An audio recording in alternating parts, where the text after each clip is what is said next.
So guys, kasama natin mismo yung nag-imbento ng Jericord, si Sir Jericho Castro. Sir, thank you so much po for welcoming us sa inyong school. Yes. So sir, saan po nanggaling yung Jericord idea? Ano po yan, sir? Parang nag-start siya ng action research. Pero yung pinaka-idea niya po sa classroom po eh.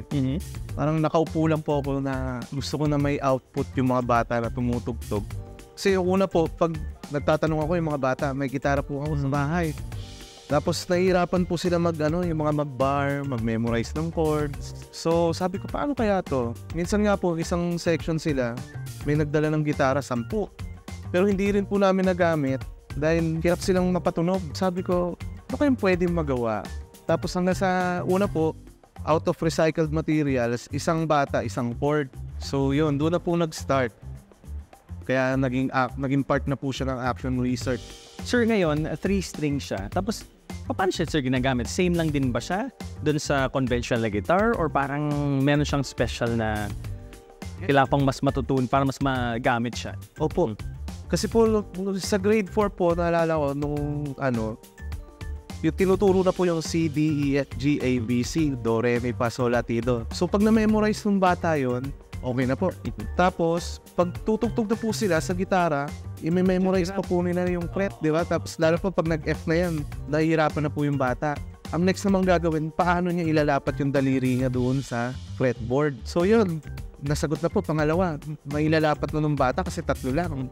Pangatlo, hindi na siya mag-memorize ng position. Kasi tumatakbo lang po bali 2 position lang po. Sir, pwede nyo ba sa aming share yung emotions nyo? Or yung nakikita nyo, sir, experiences na nakikita nyo yung mga estudyante nyo na natututo nung mismong gitara? Kasi nung una po, medyo nag-hesitant ako. Maganda kaya magiging output nito kung sabay-sabay sila. Yung pinaka-prototype niya. So, natutuwa ako kasi yung mga kanta natutugtog ko ng ako.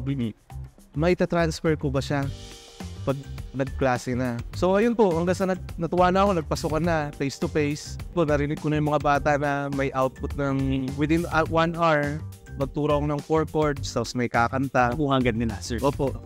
Kakaibang experience po na pwede talaga siya na as a beginner po, kasi mas maganda pa din po yung talaga naka-establish na guitar.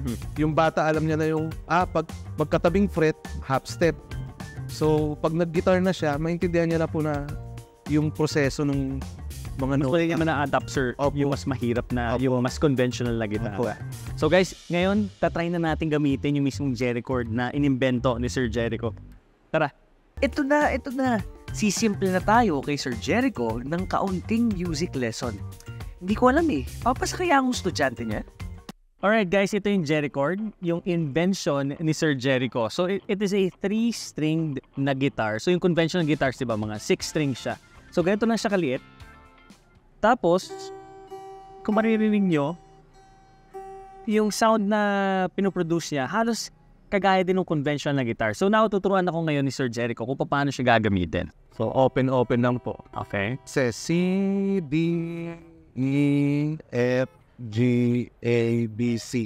Memorize lang po natin ng air. So kung meron sinta po, kailangan memorize muna natin 3 chords. C, G, tapos F.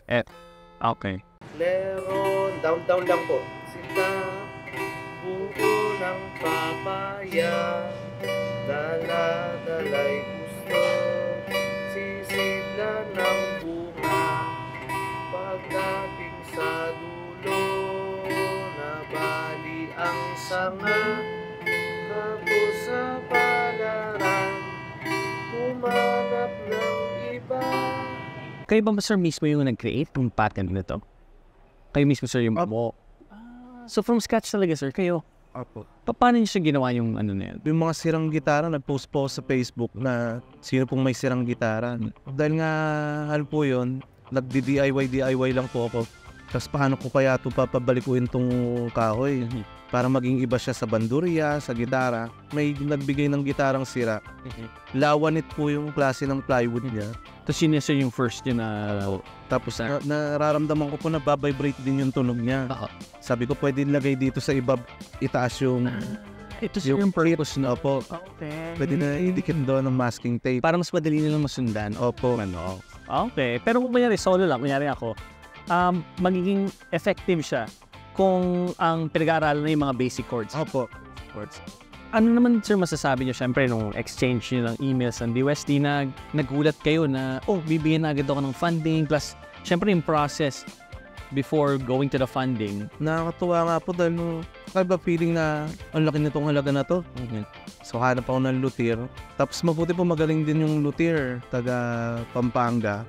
Nakuha niya kaagad yung pinaka tunog, yung gusto kong mangyari.